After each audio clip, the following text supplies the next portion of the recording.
तो हमने इसमें देखा कि विश्व के भूगोल में पहला क्या है, ब्रह्मांड एवं सौरमंडल। इसमें हम क्या पढ़ेंगे, ब्रह्मांड, सौरमंडल, सूर्य, चंद्रमा आदि ग्रह के बारे में हम पढ़ेंगे। ठीक है। दूसरा हम पृथ्वी के बारे में पढ़ेंगे। पृथ्वी के अंतर्गत क्या क्या हम पढ़ेंगे, तो हम देखेंगे कि पृथ्वी की काल्पनिक रेखा, समायोजन, ठीक है, और अंतरराष्ट्रीय तिथि रेखा एवं पृथ्वी की गति तथा ग्रहण के बारे में। ठीक है, एक बार फिर से सुनते हैं हम। जैसे हम कहेंगे पृथ्वी की काल्पनिक रेखा तथा समायोजन, उसके अंतर्गत पृथ्वी की गति और चंद्र ग्रहण, यानी कि हम कहेंगे चंद्र ग्रहण सूर्य ग्रहण दोनों आ जाते हैं, ये दोनों के दोनों। ठीक है। अब अगला है हमारा, यानी कि तीसरा, वह है हमारा पृथ्वी का भूगर्भिक इतिहास। ठीक है, पृथ्वी का भूगर्भिक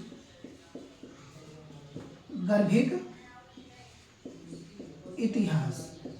ठीक है, पृथ्वी का भूगर्भिक इतिहास। इसमें क्या है, इसमें हम पूर्व कैम्ब्रियन या अद्यकल्प, पुराजैविक कल्प और मेसोजोइक, सेनोजोइक, इन कल्प के बारे में हम इसके अंतर्गत पढ़ेंगे। किसके, पृथ्वी का भूगर्भिक इतिहास के बारे में।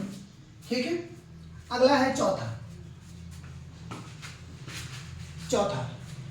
पृथ्वी का चुंबकीय क्षेत्र। पृथ्वी का चुंबकीय क्षेत्र। ठीक है, पृथ्वी के चुंबकीय क्षेत्र में हम जो पढ़ेंगे वह है डायनेमो प्रभाव, मैग्नेटो स्फीयर, भूचुंबकीय ध्रुव और चुंबकीय उत्क्रमण एवं चुंबकीय अवनति। इसके बारे में हम पृथ्वी का चुंबकीय क्षेत्र में पढ़ेंगे। अगला पांचवा, चलिए हम लिख देते हैं पांचवा,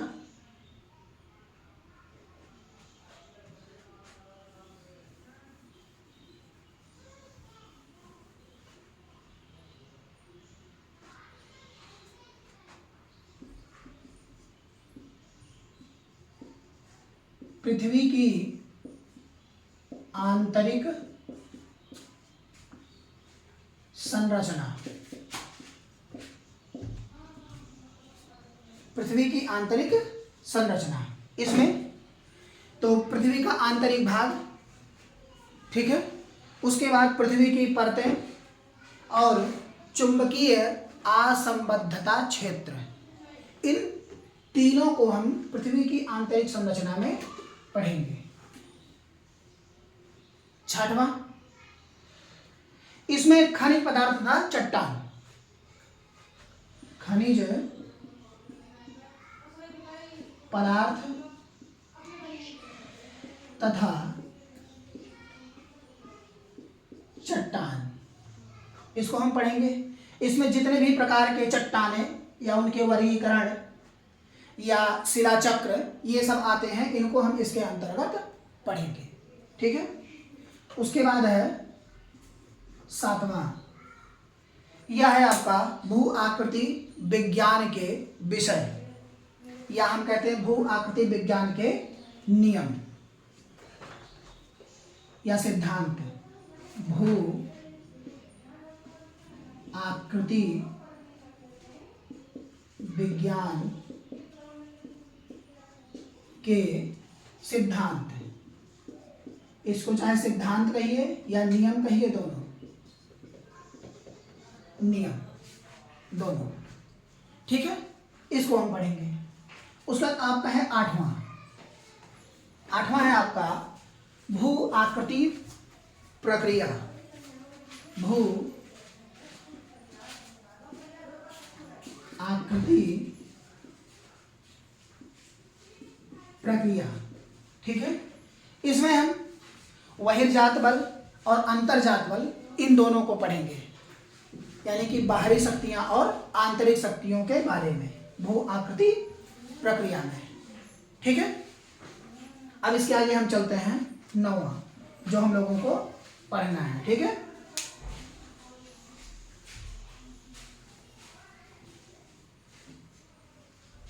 नवा, इसमें हम पढ़ेंगे प्रमुख भू आकृतियां।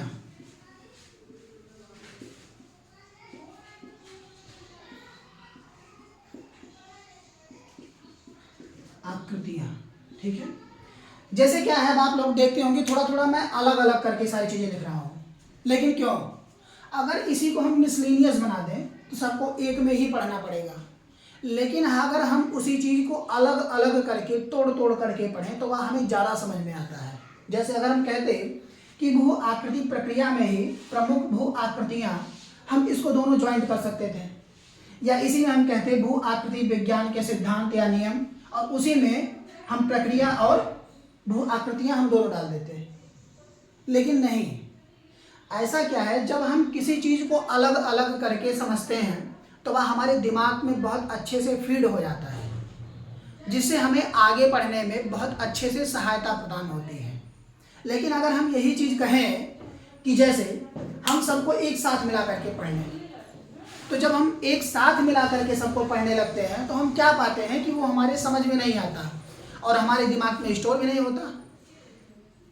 जैसे आप देखते होंगे कि एक ही चीज़ों के 10 बातों को याद करिए, लेकिन उसमें से क्या होता है, आपकी कुछ ही बात ऐसे होती है जो याद हो जाए, बाकी सारे के सारे क्या होते हैं, दिमाग से निकल जाते हैं।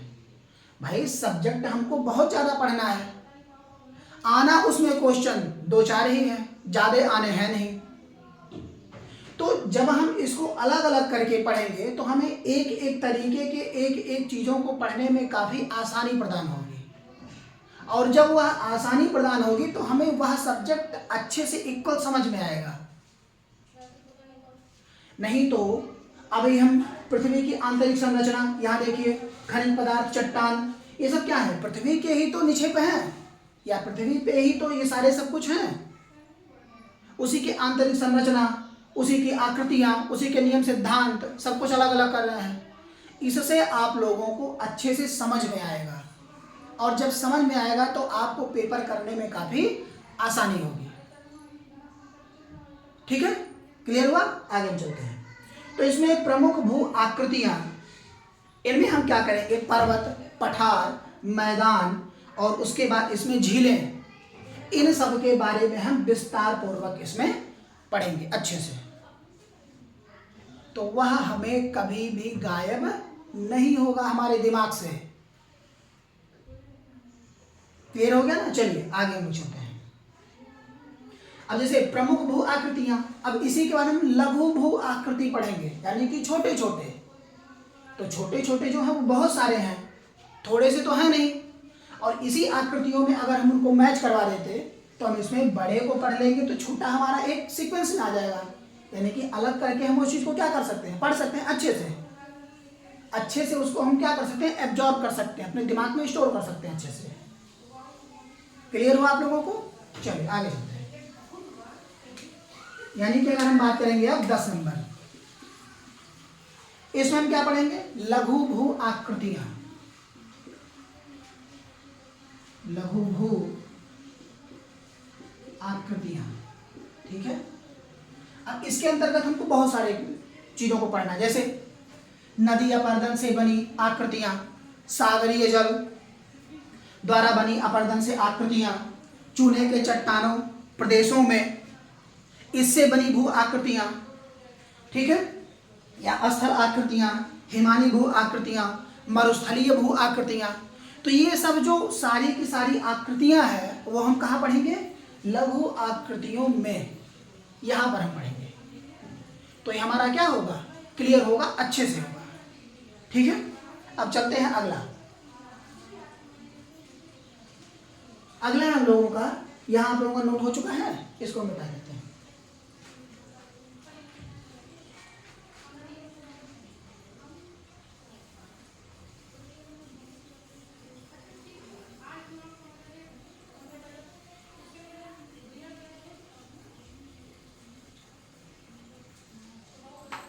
जैसे इसके बाद हम पढ़ेंगे जलवायु। ये क्या हमारा 11 नंबर है, जलवायु। ठीक है, यानी कि क्लाइमेटोलॉजी, जलवायु।